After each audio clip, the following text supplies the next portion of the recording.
അൽഹംദുലില്ലാഹ് നഹ്മദുഹു വനസ്തഈനുഹു വനുഅ്മിനു ബിഹി വനതവക്കലു അലൈഹി വനഊദു ബില്ലാഹി മിൻ ശുറൂരി അൻഫുസിനാ വമിൻ സയ്യിആതി അഅ്മാലിനാ മൻ യഹ്ദിഹില്ലാഹു ഫലാ മുളില്ല ലഹു വമൻ യുദ്ലിൽഹു ഫലാ ഹാദിയ ലഹു വഅശ്ഹദു അൻ ലാ ഇലാഹ ഇല്ലല്ലാഹു വഹ്ദഹു ലാ ശരീക ലഹു വഅശ്ഹദു അന്ന മുഹമ്മദൻ അബ്ദുഹു വറസൂലുഹു അർസലഹു ബിൽഹുദാ വദീനിൽ ഹഖ് ലിയുദ്ഹിറഹു അലദ്ദീനി കുല്ലിഹി വലൗ കരിഹൽ മുശ്രികൂൻ.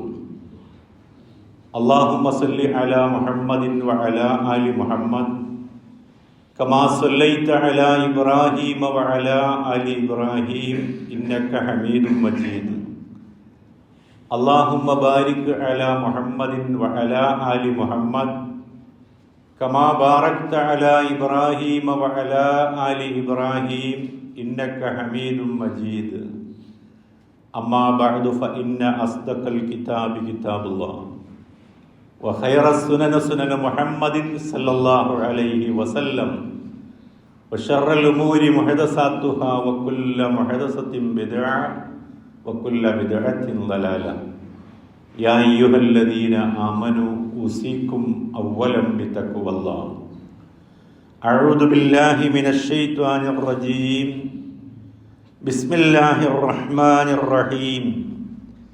യാ അയ്യുഹല്ലദീന ആമനൂ ഇർകഉ വസ്ജുദു വഅ്ബുദു റബ്ബക്കും വഫ്അലുൽ ഖൈറ ലഅല്ലക്കും തുഫ്ലിഹൂൻ. അല്ലാഹുവിൻ്റെ അടിമകളായ സഹോദരങ്ങളെ, അള്ളാഹുവിൻ്റെ വിധിവിലക്കുകൾ അനുസരിച്ച് ജീവിക്കാൻ എന്നെയും നിങ്ങളെയും ആദ്യമേ ഉണർത്തുകയാണ്, ഉപദേശിക്കുകയാണ്. അപ്രകാരം ജീവിച്ചു മരിക്കാൻ അള്ളാഹു നമ്മെ അനുഗ്രഹിക്കുമാറാകട്ടെ. ഒരു വിശ്വാസിയെ അള്ളാഹുവുമായി ബന്ധപ്പെടുത്തുന്ന പരമപ്രധാനമായിട്ടുള്ള ഒരു ഘടകമാണ് ആരാധനകൾ അഥവാ ഇബാദത്തുകൾ എന്ന് പറയുന്നത്. നമ്മിൽ ദൈവസ്മരണ നിലനിർത്തുകയും പരലോകത്ത് നമുക്ക് മോക്ഷം നേടിത്തരുകയും ചെയ്യുന്നതിനു പുറമെ നമ്മുടെ ജീവിതത്തെ സംസ്കരിക്കാൻ കൂടി ഇബാദത്തുകൾ ഉപകരിക്കുന്നു എന്നുള്ളതാണ്. പലപ്പോഴും ഇസ്ലാമിൻ്റെ അല്ലെങ്കിൽ മതത്തിൻ്റെ പൊതുവായ വിമർശകർ പറയുന്നത്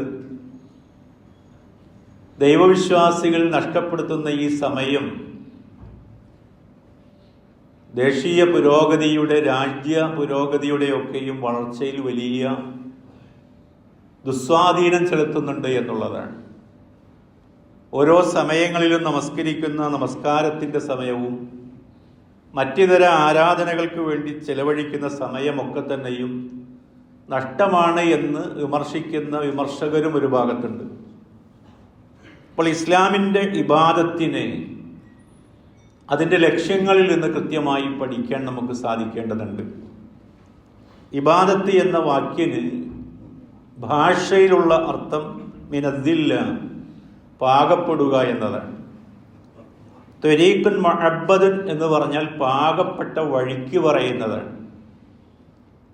പുതിയ വഴിയല്ല, ആളുകൾ സഞ്ചരിച്ച് പാകപ്പെടുത്തിയ വഴിയെയാണ് ത്വരീഖ് മുഅബ്ബദ് എന്ന് പറയുക. അപ്പോൾ ആ വാക്കിൽ നിന്ന് തന്നെ അന്തർലീനമാണ്, ഒരു വ്യക്തിയെ പാകപ്പെടുത്തലാണ് ഇബാദത്തിലൂടെ ലക്ഷ്യമാക്കുന്നത് എന്ന്. ഖുർആനിലെ 1-ാമത്തെ അധ്യായം സൂറ ഫാത്തിഹയിലെ 5-ാമത്തെ വചനം നമുക്കെല്ലാവർക്കും സുപരിചിതമാണ്. ഇയ്യാക നഅ്ബുദു വ ഇയ്യാക നസ്തഈൻ. ആ ഒരു പ്രഖ്യാപനം രണ്ട് തലങ്ങളെ സ്പർശിക്കുന്നതാണ്. ഒരാൾ ശിർക്കിൽ നിന്ന് എല്ലാവിധത്തിലും മുക്തനാകുന്നത് പോലെ തന്നെ സ്വന്തം കഴിവും ശക്തിയും നിന്നൊക്കെ ഉപരിയായി അള്ളാഹുവിൽ പൂർണ്ണമായി സമർപ്പിക്കുന്നു എന്നുള്ളതാണ്. പടച്ചവനാണ് തൻ്റെ ബലം എന്നുള്ളിടത്തേക്ക് ആൾ തിരിച്ചറിയുകയാണ്. അള്ളാഹുവിൽ സമർപ്പിക്കുന്നതോടുകൂടി തന്നെ ജീവിതത്തിൽ വരുന്ന മാറ്റങ്ങൾ അനിർവചനീയമായിരിക്കുമെന്നതാണ്. ആമുഖമായി ഞാൻ നിങ്ങളുടെ ശ്രദ്ധയിൽ കേൾപ്പിച്ച വചനം ഖുർആനിലെ 22-ാമത്തെ അധ്യായം സൂറ ഹജ്ജിലെ 77-ാമത്തെ വചനമാണ്. ആ ആയത്തിലൂടെ അള്ളാഹു നമ്മളോട് പറയുന്നത് യാ അയ്യുഹല്ലദീന ആമനു, അല്ലയോ സത്യവിശ്വാസികളെ, ഇർക്കഉ നിങ്ങൾ റുക്കൂഅ് ചെയ്യുക, വസ്ജുദു നിങ്ങൾ സാഷ്ടാംഗം ചെയ്യുക അല്ലെങ്കിൽ സുജൂദ് ചെയ്യുക, വഅബ്ദു നിങ്ങൾ അല്ലാഹുവിനെ ആരാധിക്കുകയും ചെയ്യുക, റബ്ബക്കും നിങ്ങളുടെ രക്ഷിതാവിനെ, വഫ്അലുൽ ഖൈറ നിങ്ങൾ നന്മ ചെയ്യുക, ലഅല്ലക്കും തുഫ്ലിഹൂൻ നിങ്ങൾ വിജയികളായിത്തീരും. റുക്കൂഉം സുജൂദും നമുക്ക് സുപരിചിതമാണ്. നമസ്കാരത്തിലെ ഏറ്റവും പ്രധാനപ്പെട്ടിട്ടുള്ള രണ്ട് കാര്യങ്ങളാണ് എന്ന് നമുക്കറിയാം. ഒപ്പം തന്നെ മറ്റ് ആരാധനകളെ കൂടി അള്ളാഹു ഈ ആയത്തിൽ വിവരിക്കുകയാണ്. ഇതെല്ലാം ചെയ്താൽ പോരാ, നന്മകൾ കൂടി നിങ്ങൾ ചെയ്യണം. നന്മകൾ എന്ന് പറയുന്നത് ഇതര മനുഷ്യന്മാരുമായിട്ടുള്ള ബന്ധത്തെ കുറിക്കുന്നതാണ്. ആദ്യം പറഞ്ഞതെല്ലാം അള്ളാഹുവുമായിട്ടുള്ള ബന്ധമാണ് എങ്കിൽ ഒരാൾ റുക്കൂഅ് ചെയ്യുമ്പോൾ, സുജൂദ് ചെയ്യുമ്പോൾ, ഇബാദത്ത് ചെയ്യുമ്പോഴൊക്കെ പടച്ചവനുമായിട്ടാണ് അയാളുടെ ബന്ധമെങ്കിൽ ഒരാൾ നന്മ ചെയ്യുന്നു, അത് തൻ്റെ സമസൃഷ്ടികളുമായിട്ട് ബന്ധപ്പെട്ട കാര്യമാണ്. ഇതൊക്കെ നിങ്ങൾ ചെയ്യുമ്പോൾ നിങ്ങൾ വിജയികളായി തീരുമെന്നതാണ്. ഈ ആയത്തിന്റെ വിശദീകരണത്തിൽ ഇമാം സഅദി രേഖപ്പെടുത്തിയത് ഇങ്ങനെയാണ്: വഅല്ലക തആല അല്ലാഹു തആല ബന്ധപ്പെടുത്തിയിരിക്കുന്നു അൽ ഫലാഹ് വിജയം എന്ന് പറയുന്നത് അലാ ഹാദിഹിൽ ഉമൂർ ഈ കൽപ്പനകളിലൂടെയാണ് ഒരാൾക്ക് വിജയം വരിക്കുക എന്നുള്ളത്. ഈ കൽപ്പനകളുമായി വിജയത്തെ അള്ളാഹു ബന്ധിപ്പിച്ചിരിക്കുന്നു. ഇതൊന്നും ചെയ്യാതെ ഒരാൾക്ക് വിജയം വരിക്കാൻ സാധ്യമല്ല എന്നർത്ഥം. അങ്ങനെ വരുമ്പോഴാണ് ഒരാൾ വിജയത്തിലേക്ക് എത്തുക എന്നതാണ്. അള്ളാഹുവിനെ ആരാധിക്കുന്നതോടൊപ്പം തന്നെ ജനങ്ങളുമായിട്ടുള്ള അദ്ദേഹത്തിന്റെ ബന്ധം വളരെ നന്നായിരിക്കണം. അതിനയാൾ പരിശ്രമിക്കേണ്ടതാണ്. അള്ളാഹുമായിട്ട് നല്ല ബന്ധം, ഇബാദത്തിലൊക്കെ വളരെ കണിശതയുണ്ട് അയാൾക്ക്. പക്ഷേ ജനങ്ങളുമായിട്ടുള്ള കാര്യങ്ങൾ അയാൾ പരിശോധിക്കുന്നില്ല എങ്കിൽ, പരിഗണിക്കുന്നില്ല എങ്കിൽ അത്തരം കാര്യങ്ങളൊക്കെ നിരാകരിക്കപ്പെടുമെന്നാണ് പറഞ്ഞു വരുന്നത്. രണ്ടും പരസ്പര ബന്ധങ്ങളാണ്. അങ്ങനെ മനസ്സിലാക്കാൻ കഴിയേണ്ടതുണ്ട്. ഇസ്ലാമിലെ ആരാധനാ കർമ്മങ്ങൾ ഓരോ വ്യക്തിയുടെയും ജീവിതത്തെ കാര്യമായി സ്വാധീനിക്കേണ്ടതും സംസ്കരിക്കേണ്ടതുമാണ്. ചുരുക്കി പറഞ്ഞാൽ നമ്മുടെ ജീവിതത്തെ നിയന്ത്രിക്കേണ്ടുന്ന, നമ്മുടെ ജീവിതത്തിന് ഊടും പാവും നൽകേണ്ടുന്ന ഒന്നാണ് നമ്മുടെ നമസ്കാരങ്ങളിൽ, നമ്മുടെ ഇബാദത്തുകളെല്ലാം തന്നെയും. ജീവിതത്തിൽ നിന്ന് അതിനെ മാറ്റിയെടുക്കാൻ സാധ്യമല്ല. പലപ്പോഴും നമ്മൾ മനസ്സിലാക്കിയിട്ടുള്ളത് ജീവിതത്തിന് പുറത്താണ് ഈ സംഗതി എന്നുള്ളതാണ്. വിശാലമായ ജീവിതം ഇതിൻ്റെ പുറത്തും അതിൻ്റെ മറ്റൊരു ഭാഗമായി നേരെ മറുപുറമായി ആരാധനയെയും നമ്മൾ കാണുകയാണ്. അങ്ങനെയല്ല, ഈ ആരാധന തന്നെയാണ് നിങ്ങളുടെ ജീവിതത്തിന് ഊടും പാവും നിർണയിക്കേണ്ടത്, ദിക്കും ദിശയും നിർണയിക്കേണ്ടത് ഈ ആരാധനയാണ്. അത്രയും അകക്കാമ്പോട് കൂടിയാണ് അത് പറയുന്നത്. ഒരു സമൂഹം നശിക്കാൻ, പ്രവാചകന്മാരുടെ കാലശേഷം ഒരു സമൂഹം നശിക്കാനുണ്ടായ കാരണങ്ങൾ പറയുന്നുണ്ട് ഖുർആനിൽ. 19-ാമത്തെ അധ്യായം സൂറ മറിയമിലെ 59-ാമത്തെ വചനം. ആ വചനം ഒന്ന് കേട്ടു നോക്കൂ, ഈ ആശയം നമുക്ക് മനസ്സിലാവും. ഫഖലഫ മിൻ ബഅദിഹിം ഖൽഫുൻ ആ ഉത്തമമായ തലമുറയ്ക്ക് ശേഷം വന്ന ആളുകൾ. ഉത്തമമായ സമൂഹം എന്ന് പറയുന്നത്, ആദ്യഘട്ടം എന്ന് പറയുന്നത് പ്രവാചകന്മാരാൽ നേതൃത്വം നൽകപ്പെട്ട നല്ല സമൂഹം. അവരുടെ കാലശേഷം വന്ന സമൂഹം അളാഉസ്സലാം. ആദ്യം അവർ ചെയ്ത പണി അവർ നമസ്കാരത്തെ പാഴാക്കി എന്നാണ്. നമസ്കാരം ഉപേക്ഷിക്കുന്നവരായി അവർ മാറി. വത്തബഅ ശഹവാത്ത് നമസ്കാരം ഒഴിവാക്കിയതോടുകൂടി അവരുടെ ജീവിതത്തിലേക്ക് കടന്നു വന്നത് ഷഹവാത്തുകളെ പിൻപറ്റുക എന്നതായിരുന്നു. ഓരോരുത്തരുടെയും മനസ്സിലെ തന്നിഷ്ടങ്ങളെ പിൻപറ്റുന്നവരായി അവർ മാറി. ഫസൗഫ യൽഖൗന ഗയ്യ തന്മൂലം അവർ ദുർമാർഗത്തിന്റെ ഫലം അവർ അനുഭവിക്കുക തന്നെ ചെയ്യും. അപ്പോൾ എന്താണ് ആ പറഞ്ഞതിന്റെ പാറ്റേൺ എന്ന് പറയുന്നത്? പ്രവാചകന്മാർ ഇവിടെ പഠിപ്പിച്ച് മാതൃകയാക്കി ജീവിച്ച് കാണിച്ചു തന്നിട്ടുള്ള നല്ല സമൂഹത്തിന്റെ ശേഷം വന്ന ആളുകൾ അവരുടെ ജീവിതത്തിൽ അവരെന്ത് ചെയ്തു? നമസ്കാരത്തെ അവർ ഒഴിവാക്കി. നമസ്കാരം ജീവിതത്തിൽ നിന്ന് ഒഴിവാക്കിയപ്പോൾ മറ്റു വഴികളിലൂടെ കടന്നു വന്നത് തന്നിഷ്ടങ്ങളും തോന്നിവാസങ്ങളുമായിരുന്നു. ആ ജീവിതം മുന്നോട്ട് കൊണ്ടുപോയാൽ, അല്ലെങ്കിൽ അങ്ങനെ കൊണ്ടുപോകുന്ന ആളുകൾ അനിവാര്യമായും നരകത്തെ അഭിമുഖീകരിക്കേണ്ടി വരുമെന്നാണ് പറഞ്ഞത്. അപ്പോൾ നമ്മുടെ ജീവിതത്തിൽ നമ്മൾ ഈ ആരാധനയോട് കാണിക്കുന്ന താല്പര്യവും അതിൻ്റെ ചിട്ടവട്ടങ്ങളും കൃത്യമായി പാലിക്കുമ്പോൾ നമ്മുടെ ജീവിതത്തിൽ നിന്ന് അകന്നു പോകുന്ന അനേക തിന്മകളുണ്ട്. എന്നാൽ അത് മനസ്സിലാക്കാതെ കേവലം യാന്ത്രികമായിട്ടാണ് നമ്മൾ ചെയ്യുന്നത് എങ്കിൽ നമസ്കാരത്തിലുള്ള ഭക്തിയേക്കാൾ ഒരാൾക്കുണ്ടാകേണ്ടത് നമസ്കാരത്തിലൂടെ ആർജിച്ചെടുത്ത ഭക്തി ജീവിതത്തിൻ്റെ ഇതര കാര്യങ്ങൾ വെച്ച് പുലർത്തുമ്പോഴാണ്. അങ്ങനെ മനസ്സിലാക്കാൻ കഴിയണം. ഓരോ ഇബാദത്തിനെയും അങ്ങനെയാണ് കഴിയേണ്ടത്. നമസ്കാരത്തിൽ നിങ്ങൾ ഭക്തി ഉണ്ടാകണമെന്ന് പ്രത്യേകിച്ചൊരു ഉത്ബോധനത്തിൻ്റെ ആവശ്യമില്ല. അവിടെ നിങ്ങൾ അല്ലാഹുവിന്റെ മുമ്പിലാണ് നിൽക്കുന്നത് എന്നുള്ള കൃത്യമായ ബോധം നിങ്ങൾക്കും എനിക്കുണ്ട്.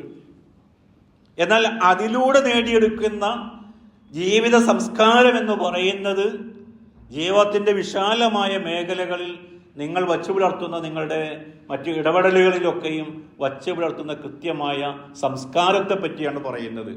അങ്ങനെ ആകാൻ കഴിയണമെന്നുള്ളതാണ്. ഈ ആയത്തിൻ്റെ വിശദീകരണത്തിൽ ഇമാം ഇബ്നു കസീർ രേഖപ്പെടുത്തിയത് അസ്സലാത്തു ലി അന്നഹ ഇമാദുദ്ദീൻ, നമസ്കാരം എന്ന് പറയുന്നത് മതത്തിൻ്റെ തൂണാകുന്നു. വ ഖവാമുഹു, അതേപോലെ തന്നെ അടിത്തറയാകുന്നു. വ ഖൈറു അഅമാലിൽ ഇബാദ്, ഒരു ദാസനെ കൊണ്ട് ധാരാളം നന്മകൾ ചെയ്യിക്കാൻ പ്രേരിപ്പിക്കുന്നത് ഈ നമസ്കാരമാകുന്നു. ചെയ്യുന്ന കർമ്മങ്ങളിൽ ഏറ്റവും മികച്ചത് ഈ നമസ്കാരമാകുന്നു. അത് ഒഴിവാക്കുന്നതോടെ ജീവിതത്തിൽ മറ്റനേക തിന്മകൾ കടന്നു വരുന്നു എന്നതാണ്. അതേപോലെ നമസ്കാരത്തെ സംബന്ധിച്ച് പറഞ്ഞിടത്ത് ഖുർആനിൽ ശ്രദ്ധേയമായിട്ടുള്ള സംസ്കാരവുമായി ബന്ധപ്പെട്ടൊരു വചനം 29-ാമത്തെ അധ്യായം സൂറ അൻകബൂത്തിലെ 45-ാമത്തെ വചനത്തിലാണ്. വ അഖിമിസ്സലാം, നിങ്ങൾ നമസ്കാരം നിലനിർത്തുക. ഇന്നസ്സലാത്ത തൻഹാ അനിൽ ഫഹ്ശാഇ വൽ മുൻകർ, നികട്ടവും മ്ലേച്ഛവുമായിട്ടുള്ള എല്ലാ പ്രവർത്തനങ്ങളെ തൊട്ടും നമസ്കാരം നിങ്ങളെ തടയുന്നതാണ്. വല ദിക്റുല്ലാഹി അക്ബർ, അള്ളാഹുവിനെ ഓർമ്മിക്കുക എന്നത് മഹത്തായ കാര്യമാകുന്നു, വലിയ കാര്യമാകുന്നു. വല്ലാഹു യഅലമു മാ യസ്നഊൻ മാ തസ്നഊൻ, നിങ്ങൾ പ്രവർത്തിക്കുന്നതിനെ സംബന്ധിച്ച് അള്ളാഹു സൂക്ഷ്മമായിട്ട് അറിയുന്നവനാകുന്നു. അപ്പോൾ നമസ്കാരം മ്ലേച്ഛവും നികൃഷ്ടവുമായ കാര്യങ്ങളെ തൊട്ട് തടയും എന്ന് പറയാം. അങ്ങനെ അള്ളാഹുവിനെ സ്മരിക്കുക എന്നത് ജീവിതത്തിൽ ഏറ്റവും പ്രധാനപ്പെട്ട വലിയ കാര്യമാണ് എന്ന് തുടർന്ന് പറയുന്നു. അള്ളാഹുവിൻ്റെ കൽപ്പന പാലിക്കുമ്പോഴാണ് ജീവിതത്തിൽ നമുക്ക് സംസ്കാരം ഉണ്ടാക്കാൻ കഴിയുക. നമസ്കാരമൊന്നും ഇല്ലെങ്കിലും ആള് വളരെ ഉഷാറാണ് എന്ന് പറയുന്ന ആ രീതിയല്ല ഇസ്ലാം പ്രൊമോട്ട് ചെയ്യുന്നത്. അള്ളാഹ് നിങ്ങളോട് കൽപ്പിക്കുന്ന കാര്യങ്ങൾ ചെയ്യുന്നതിലൂടെ നിങ്ങൾ നല്ല ഭക്തരായി മാറുക എന്നതാണ്. ഖുർആനിലെ മറ്റൊരു ഭാഗത്ത് മനുഷ്യരുടെ നോട്ടവുമായി ബന്ധപ്പെട്ട് ഖുർആനിലെ 24-ാമത്തെ അധ്യായം സൂറ നൂറിലെ ഒരു ഭാഗത്ത് ഇങ്ങനെ പറയുന്നുണ്ട്.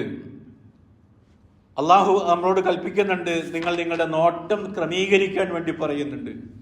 ആ ക്രമീകരിക്കാൻ വേണ്ടി പറയുന്നിടത്ത് കാണാവുന്നതാണ് എന്താണ്, അള്ളാഹുവിൻ്റെ ഈ കൽപ്പന പാലിക്കുക വഴിയായിട്ടാണ് നിങ്ങളെ അള്ളാഹു സംസ്കാരമുള്ളവരാക്കി തീർക്കുക എന്നത്. അപ്പൊ സംസ്കാരം അനുബന്ധമായി വരേണ്ടതാണ്. ചെയ്യുന്ന കർമ്മങ്ങൾക്ക് അനുബന്ധമായി വരുന്നൊരു പ്രക്രിയയാണ് സംസ്കാരം എന്ന് പറയുന്നത്. ഇവിടെ അള്ളാഹു പറഞ്ഞത് ഈ സംഗതി നിങ്ങൾ ചെയ്യുമ്പോൾ അള്ളാഹുവിനെ നിങ്ങൾ ഓർക്കുക എന്നത് ഏറ്റവും വലിയ കാര്യമാണ് എന്നതാണ്. നമ്മൾ നമസ്കാരത്തിൽ അള്ളാഹുവിനെ ഓർക്കുന്നു. എന്നാൽ നമ്മളെപ്പോഴെങ്കിലും മനസ്സിലാക്കിയിട്ടുണ്ടോ ഈ സന്ദർഭത്തിൽ അള്ളാഹു നമ്മളെയും ഓർക്കുന്നു എന്നുള്ളത്? നമ്മൾ ഓർക്കുക എന്നതിനേക്കാൾ ഏറ്റവും മഹത്തായ കാര്യമാണ് അള്ളാഹു നമ്മളെ ഓർക്കുക എന്നത്. ഈ ആയത്തിന്റെ വിശദീകരണത്തിൽ ഇമാം ഇബ്നു ഖയ്യിം പറയുകയാണ്, അന്നക്കും ഫിസ് സ്വലാത്തി തദ്കുറൂനല്ലാഹ്, തീർച്ചയായും നിങ്ങളുടെ നമസ്കാരത്തിൽ നിങ്ങൾ അള്ളാഹുവിനെ ഓർക്കുന്നുണ്ട്. വഹുവ ദാക്കിറുക്കും വലദിക്റുല്ലാഹി ഇയ്യാക്കും, അള്ളാഹുവിനെ നിങ്ങൾ ഓർക്കുക എന്നുള്ളത് അക്ബറു മിൻ ദിക്രിക്കും ഇയ്യാഹു, അതിനേക്കാൾ ഏറ്റവും മഹത്തായതാണ്, വലുതാണ് അള്ളാഹ് നിങ്ങളെ ഓർക്കുക എന്നുള്ളത്. കാരണം ഖുർആനിൽ അള്ളാഹു പറയുന്നുണ്ട്, ഫദ്കുറൂനി അദ്കുറുക്കും, നിങ്ങൾ എന്നെ ഓർത്താൽ ഞാൻ നിങ്ങളെയും ഓർക്കുന്നതാണ്. അപ്പോൾ നമസ്കാരത്തിൽ നിൽക്കുമ്പോൾ നമ്മെ ഭരിക്കുന്ന ഒരു ചിന്ത എന്ന് പറയുന്നത് നമ്മൾ അള്ളാഹുവിനെ സ്മരിക്കുന്നു എന്നതിനേക്കാൾ ഉപരിയായിക്കൊണ്ട് എന്ത് മനസ്സിലാക്കേണ്ടതുണ്ട്? അള്ളാഹു നമ്മളെ കൂടി ഈ സന്ദർഭത്തിൽ ഓർക്കുന്നുണ്ട് എന്ന് മനസ്സിലാക്കാൻ കഴിയണം. അത് ജീവിതത്തെ വല്ലാതെ ചിട്ടപ്പെടുത്തുന്നു എന്നുള്ളതാണ്. ഒരാൾ നമസ്കാരത്തിലൂടെ രണ്ട് കാര്യങ്ങളാണ് അയാൾ ലക്ഷ്യമാക്കുന്നത് എന്നതാണ് ആ ആയത്തിന്റെ വിശദീകരണത്തിൽ അദ്ദേഹം രേഖപ്പെടുത്തുന്നത്. അന്ന സ്വലാത്ത ഫീഹ മഖ്സൂദാനി അലീമാനി, മഹത്തായ 2 ലക്ഷ്യങ്ങൾ ആ നമസ്കാരത്തിലൂടെ ഉദ്ദേശിക്കപ്പെടുന്നുണ്ട്. വ അഹദുഹുമാ അഅ്ളമു മിനൽ ആഖിർ, അതിൽ ആദ്യത്തേതിനേക്കാൾ പ്രധാനപ്പെട്ടത് തന്നെയാണ് രണ്ടാമത്തേതെന്ന് പറഞ്ഞത്. എന്താണ് പറഞ്ഞത്? ഫഇന്നഹാ തൻഹാ അനിൽ ഫഹ്ശാഇ വൽ മുൻകർ, നമസ്കാരം നിങ്ങളെ നികൃഷ്ടവും മോശവുമായ കാര്യങ്ങളെ തൊട്ട് തടയുന്നു എന്ന് പറഞ്ഞത് ആണ് ആദ്യം പറഞ്ഞിട്ടുള്ള കാര്യം. വഹിയ മുസ്തമിലത്തുൻ അലാ ദിക്രില്ലാഹി തആല, അതിൽ അള്ളാഹുവിനെ സ്മരിക്കുക എന്നത് കൂടി ചേർന്നിരിക്കുന്നു. വലിമാ ഫീഹാ മിൻ ദിക്രില്ലാഹി തആല അഅ്ളമു മിൻ നഹ്യിഹുമാ, നിങ്ങൾ ആ വിരോധിച്ച കാര്യങ്ങളിൽ നിന്ന് ഒഴിവാവുക എന്നതിനേക്കാൾ ഏറ്റവും പ്രധാനപ്പെട്ടതാണ് അള്ളാഹുവിനെ നിങ്ങൾ സ്മരിക്കുക എന്നുള്ളത്. ആ 2 സംഗതികളും നമസ്കാരത്തിലൂടെ ലഭിക്കേണ്ടതുണ്ട് എന്നാണ് പറഞ്ഞു വരുന്നത്. ജീവിതത്തിൽ നിരന്തരമായി നമസ്കരിക്കുന്ന ആളുകളാണ് നമ്മൾ. എന്നാലോചിച്ച് നോക്കൂ, ഇമാം തബ്രാനി റിപ്പോർട്ട് ചെയ്ത ഹദീസിൽ അള്ളാഹുവിന്റെ റസൂല് പറയാണ്, അവലമായി യുഹാസബു ബിഹിൽ അബ്ദു യൗമൽ ഖിയാമത്തി അസ്സലാം, ഒരു ദാസന്റെ പരലോകത്ത് വച്ച് വിചാരണയിൽ ആദ്യം ചോദിക്കുന്നത് നമസ്കാരത്തെ പറ്റിയായിരിക്കും. ഫഇൻ സലഹത് സലഹ സാഇറു അമലി, അയാളുടെ നിസ്കാരം നന്നായിട്ടുണ്ട് എങ്കിൽ മറ്റുള്ള എല്ലാ കർമ്മങ്ങളും അതുവഴിയായി നന്നായിത്തീരുന്നതാണ്. ഫഇൻ ഫസദത്, എന്നാൽ നമസ്കാരം പിഴവിലാണ് എങ്കിൽ, അത് പോരായ്മയുള്ളതാണ് എങ്കിൽ, ഫസദ സാഇറു അമലി, അതിലൂടെ എല്ലാ കർമ്മങ്ങളും മോശമായി തീരുന്നതാണ്, പൂർണ്ണമാകാത്ത രീതിയിലായിത്തീരുന്നതാണ്. എന്നാലോചിച്ച് നോക്കൂ.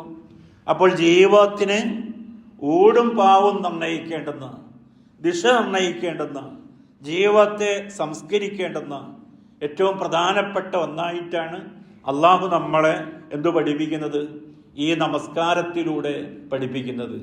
ആ നമസ്കാരം വഴിയായി ജീവിതത്തിനൊരു കൃത്യമായ സംസ്കാരമുള്ളവനായി തീരാൻ നമുക്ക് സാധിക്കണം. അയ്യൂബ് നബി അലൈഹി ഇസ്ലാമയോട് അദ്ദേഹത്തിന്റെ സമൂഹത്തോട് അദ്ദേഹം ഉപദേശിക്കുമ്പോൾ തിന്മകളിൽ നിന്ന് മാറി നിൽക്കാൻ, വിഗ്രഹാരാധനകളൊക്കെ ഒഴിവാക്കാൻ പറയുമ്പോൾ ആ സമൂഹം തിരിച്ചു ചോദിക്കുന്നത്, ഞങ്ങളോട് ഇതൊക്കെ പറയാൻ നിന്നെ പ്രേരിപ്പിക്കുന്നത് നിന്റെ നമസ്കാരമാണോ എന്നുള്ളതാണ്. അതേ രീതി പുതിയ കാലത്തിലും 5 നേരം നമസ്കരിക്കുന്ന നിങ്ങൾക്ക് ഇത് ചെയ്യാൻ കൊള്ളാമോ എന്ന് നമ്മളോട് പലപ്പോഴെങ്കിലും ആളുകൾ ചോദിക്കാൻ ദൃഷ്ടരാകുന്നത് അവരുടെ മനസ്സിൽ പോലും ഈ ഒരു ചിന്തയുണ്ട് എന്നുള്ളതാണ്. 5 നേരം നമസ്കരിക്കുന്നവൻ ഇങ്ങനൊരു കൊള്ളരുതായ്മ ചെയ്യാൻ പാടില്ല എന്നത്. ഇപ്പൊ ഈ രണ്ടും കൂടി എങ്ങനെയാണ് അഡ്ജസ്റ്റ് ചെയ്തു പോവുക?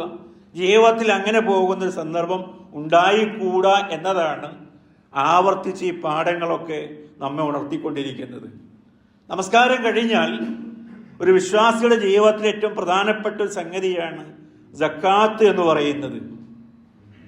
ഒരു വിഭാഗം അല്ലെങ്കിൽ ഒരു സമൂഹം ഇസ്ലാമിന് കീഴൊതുങ്ങുകയും ഒരു പ്രദേശം ഇസ്ലാമിലേക്ക് കടന്നു വരികയും ചെയ്താൽ അവിടെയുള്ള ജനങ്ങളുമായിട്ടുള്ള മുസ്ലിങ്ങളുടെ ബന്ധം, അവരെ ഈ ഇസ്ലാമിക ബ്രദർഹുഡിലേക്ക് അവർ കടന്നു വരികയാണ്. ഇസ്ലാമിക സാഹോദര്യം സാർവത്രികമായി തീരുന്നു. അതിനൊരു ഉപാധിയായി ഖുർആൻ പറഞ്ഞു നോക്കുക. 9-ാമത്തെ അധ്യായം സൂറ തൗബയിലെ 5-ാമത്തെ വചനം, ഫഇൻ താബു, അവർ പശ്ചാത്തപിച്ചു വരികയാണെങ്കിൽ, വ അഖാമുസ്സലാം, അവർ നമസ്കാരം നിലനിർത്തുകയും ചെയ്യുകയാണ് എങ്കിൽ, വ ആത്തു സക്കാത്ത, അവർ സക്കാത്ത് കൊടുക്കുകയും ചെയ്താൽ, ഫഹല്ലു സബീലഹും, അവരുടെ വഴി നിങ്ങൾ ഒഴിവാക്കി കൊടുക്കണം. അവരെ നിങ്ങൾ പിന്നെ തടസ്സപ്പെടുത്താൻ പാടില്ല. 2 സമൂഹങ്ങൾ തമ്മിലുള്ള ഏറ്റുമുട്ടലുകൾ കഴിഞ്ഞ് അവരെ ഇസ്ലാമിലേക്ക് കടന്നു വരികയാണ്, നിങ്ങളുടെ മിത്രങ്ങളായി തീരുകയാണ്. അവരെന്ത് വേണം? ഇന്നലെകളിൽ ചെയ്തു പോയ തെറ്റുകുറ്റങ്ങൾ പശ്ചാത്തപിച്ചു മടങ്ങണം. അവരെ നമസ്കാരം കൃത്യമായി പാലിക്കണം. അവരിലെ സമ്പന്നരായ ആളുകൾ സക്കാത്ത് കൊടുക്കണം. ഈ സംഗതി മൂന്നവർ ചെയ്താൽ പിന്നെ ശത്രുതയുമായി നിങ്ങൾക്ക് മുന്നോട്ട് പോകാൻ പാടില്ല. അവരുടെ വഴി നിങ്ങൾ ഒഴിവാക്കി കൊടുക്കണമെന്ന് പറഞ്ഞതിൻ്റെ താല്പര്യം അതാണ്. ഇസ്ലാമിക സാഹോദര്യത്തിലേക്ക് ഒരാൾ വരുന്നത് എങ്ങനെയാണ്? അതേ അധ്യായത്തിലെ 11-ാമത്തെ വചനത്തിൽ അള്ളാഹു പറയുന്ന നോക്കുങ്ങൾ, വൈൻ താബു, അവർ പശ്ചാത്തപിച്ചു മടങ്ങിയാൽ, വ അക്കാമുസ്സലാം, അവർ നമസ്കാരം നിലനിർത്തുകയും ചെയ്താൽ, വ ആത്തവു സക്കാത്ത്, അവർ സക്കാത്ത് കൊടുക്കുകയും ചെയ്താൽ, ഫ ഇഖ്വാനക്കും ഫിദ്ദീൻ, മതത്തിൽ അവർ നിങ്ങളുടെ സഹോദരങ്ങളാകുന്നു. ഇസ്ലാമിക സാഹോദര്യം കൃത്യമായി പാലിക്കപ്പെടുന്നത് സമ്പത്തിന് അതിനനുസരിച്ച് സക്കാത്ത് കൊടുക്കുമ്പോഴാണ്. അങ്ങനെ നമ്മൾ സക്കാത്തിനെ പഠിച്ചിട്ടുണ്ടോ? നമുക്ക് ഇഷ്ടമുണ്ടെങ്കിൽ കൊടുക്കൂല. അത് നമ്മളുടെ ഒരു സ്വാർത്ഥതയായി, നമ്മുടെ ഒരു ഇഷ്ടമായിട്ടാണ് നമ്മൾ കൊണ്ടു നടക്കുന്നത്. എന്നാൽ ആരാധനയിലൂടെ നിങ്ങളെ സംസ്കരിക്കണമെന്ന് വിചാരിച്ചിട്ടുള്ള അള്ളാഹുവിൻ്റെ കൽപ്പന അങ്ങനെയല്ല. നിങ്ങൾ ഇങ്ങനെയൊക്കെ ചെയ്യുമ്പോഴാണ് ഈ സമൂഹത്തിൽ, ഇസ്ലാമികമായ ഈ സൊസൈറ്റിയിൽ നിങ്ങളൊരു അംഗമായി തീരുന്നത്. അതിനു അപ്പുറം നിങ്ങൾ ഈ സൊസൈറ്റിയിലേക്ക് കടന്നു വരുന്നില്ല എന്നതാണ് പഠിപ്പിക്കുന്നത്. നോക്കൂ, നിങ്ങൾ സക്കാത്ത് നൽകാത്തവനെ പറ്റിയുള്ള ഒരു പരാമർശം ഖുർആനിലെ 41-ാമത്തെ അധ്യായം സൂറ ഫുസ്സിലത്തിലെ 6-7 വചനങ്ങൾ. വൈലുലിൽ മുശ്രിക്കീൻ, അപ്പോൾ ബഹുദൈവ വിശ്വാസികൾക്കാണ് സർവനാശം. എന്നിട്ട് പറയണ നോക്കൂ നിങ്ങൾ, അല്ലദീന ലാ യുഅ്തൂന സക്കാത്ത, അവർ സക്കാത്ത് കൊടുക്കാത്തവരാണ്. വഹും ബിൽ ആഖിറത്തി ഹും കാഫിറൂൻ, പരലോകത്ത് വിശ്വാസവുമില്ലാത്തവരാണവർ. അപ്പൊ ആ ആളുകൾക്ക് സർവനാശമെന്ന് പറയാം. ബഹുദൈവ വിശ്വാസത്തിലേക്ക് അവരെ ചേർത്തി പറയുന്നു. അവരല്ലാഹ് ഇല്ലാത്തവർ മറ്റുള്ളവരെ ആരാധിച്ചു എന്നൊന്നും പറയുന്നില്ല. എന്തേ ചെയ്യുന്നുള്ളൂ? ജീവത്തെ സംസ്കരിക്കേണ്ടുന്ന ഈ പ്രക്രിയയിൽ നിന്ന് അവർ മനഃപൂർവ്വം മാറിയിരിക്കുന്നു. നമ്മളൊന്നും ചെയ്യാതെ തന്നെ നമ്മുടെ ജീവിതം നല്ല സംസ്കാര സമ്പന്നമാണ് എന്ന രീതിയിൽ ഒരാൾ മാറി നിന്നാൽ അയാളെ ഇസ്ലാമിക സൊസൈറ്റിയിൽ അയാളെ പഠിച്ചവന്റെ അടുക്കൽ അയാൾ വിലയിരുത്തപ്പെടുക മുശ്രിക്കുകൾക്ക് സമാനമായിരിക്കുമെന്നാണ് ആ വചനം സൂചന നൽകുന്നത്. ഇത്ര ഗൗരവമാണെന്ന് ആലോചിച്ച് നോക്കൂ. അപ്പോൾ ഈ ഇബാദത്തുകൾ നമ്മുടെ ജീവിതത്തെ സമൂലാഗ്രം സംസ്കരിക്കണമെന്നാണ് പറഞ്ഞു വരുന്നത്. സക്കാത്ത് എന്ന വാക്കിലൂടെ 2 അർത്ഥങ്ങൾ വിവക്ഷിക്കപ്പെടുന്നുണ്ട്. അതിലൊന്നാമത്തെ ഭാഗം ശുദ്ധീകരണമാണ്. എങ്ങനെയാണ് സക്കാത്ത് ഒരാളെ ശുദ്ധീകരിക്കുക? പാവപ്പെട്ടവന് അള്ളാഹു ഏർപ്പെടുത്തിയ അവകാശമാണ് എന്ന് മനസ്സിലാക്കിക്കൊണ്ട് ആ അവകാശത്തെ തൻ്റെ ധനത്തിൽ നിന്ന് അയാൾ മാറ്റിവെക്കപ്പെടുന്നു. അതിലൂടെ അയാളുടെ സമ്പത്ത് ശുദ്ധീകരിക്കപ്പെടുന്നു. ഇതാണ് ശുദ്ധീകരണത്തിൻ്റെ ഒരു പ്രക്രിയ എന്ന് പറയുന്നത്. അതിന് വേണമെങ്കിൽ അയാൾ എന്തു വേണ്ടി വരും? അയാളുടെ മനസ്സിനെ അയാൾ പാകപ്പെടുത്തേണ്ടി വരും. അള്ളാഹുവിൻ്റെ കൽപ്പന പാലിക്കുന്നതിൻ്റെ ഭാഗമായി തൻ്റെ സ്വാർത്ഥതയും കുടിലതയും അതല്ലെങ്കിൽ തൻ്റെ പിശുക്കിനെയും ഒക്കെയും അയാൾക്ക് മാറ്റിവെക്കേണ്ടി വരും. അപ്പോൾ അയാൾ അതിലൂടെ തന്നെയും സംസ്കരിക്കപ്പെടുകയാണ്. രണ്ടാമത് വളർച്ച എന്നാണ് പറയുന്നത്. ശരിയായ രീതിയിൽ ധനത്തിലുള്ള അഭിവൃദ്ധിയാണ് സക്കാത്തിലൂടെ അള്ളാഹു അഭിലഷിക്കുന്നത്. കൽപ്പന കേട്ടു നോക്കൂ നിങ്ങൾ. ഖുദ് മിൻ അംവാലിഹിം സദഖത്തൻ തുതഹിറുഹും വതുസക്കീഹിം ബിഹാ. 9-ാമത്തെ അധ്യായം സൂറ തൗബയിലെ 103-ാമത്തെ വചനം. അള്ളാഹ് പറയാണ്, ഖുദ്, ആ വാക്കിനർത്ഥം ഒരു കൽപ്പനക്രിയയാണത്. നീ അവരോട് ചോദിക്കണമെന്നോ അല്ലെങ്കിൽ അവരോട് നീ അപേക്ഷിക്കണമെന്നല്ല പറയുന്നത്. ഖുദ് എന്ന് പറഞ്ഞാൽ എടുക്കുക എന്നതാണ്. അവരുടെ ധനത്തിൽ നിന്ന് നീ എടുക്കുക. നിർബന്ധമായിട്ടുള്ള ഈ സക്കാത്ത് അതിലൂടെ എന്ത് ചെയ്യും? അവരെ ശുദ്ധീകരിക്കുകയും സംസ്കരിക്കുകയുമാണ് ചെയ്യുന്നത്. ഈ 2 പ്രക്രിയകൾ കൃത്യമായി നടക്കണം. നമ്മൾ ആദ്യമേ സൂചിപ്പിച്ച സൂറ നൂറിലെ 30-ാമത്തെ വചനത്തിൽ അള്ളാഹു പറഞ്ഞത്, കുല്ലിൽ മുഅ്മിനീൻ, വിശ്വാസികളോട് പറയും. എന്താണ് പറയേണ്ടത്? യഗ്ളൂ മിൻ അബ്സാരിഹിം, അവരുടെ കണ്ണുകൾ താഴ്ത്താൻ പറയാം. വയഹ്ഫദു ഫുറൂജഹും, അവരുടെ ഗുഹ്യാവയവങ്ങൾ കാത്തു സൂക്ഷിക്കാനും പറയാം. ഈ 2 കൽപ്പനകൾ പറഞ്ഞ ശേഷം അള്ളാഹു പറയാണ്, ദാലിക അസ്കാലഹും, അങ്ങനെയാണ് അള്ളാഹു അവരെ സംസ്കരിക്കാൻ ഉദ്ദേശിക്കുന്നത്. ഒരാൾ ഈ 2 കൽപ്പനയും കേൾക്കുന്നില്ല എങ്കിൽ സംസ്കാരം അയാൾ ഉണ്ടായിക്കൊള്ളുന്നില്ല. ഫജഅല സക്ക, ഒരാളെ സംസ്കരിക്കുക എന്നത് ഉൾക്കൊള്ളുകയാണ് ബഅദ അള്ളുൽ ബസരി വ ഹിഫ്ളുൽ ഫർജി, അയാൾ കണ്ണു താഴ്ത്തലും അതേപോലെ ഗുഹ്യാവയവങ്ങൾ സംരക്ഷിക്കലും കാത്തു സൂക്ഷിക്കലും ആ സംസ്കരിക്കപ്പെടുക എന്ന പ്രോസസ്സിന്റെ ഭാഗമാണ്.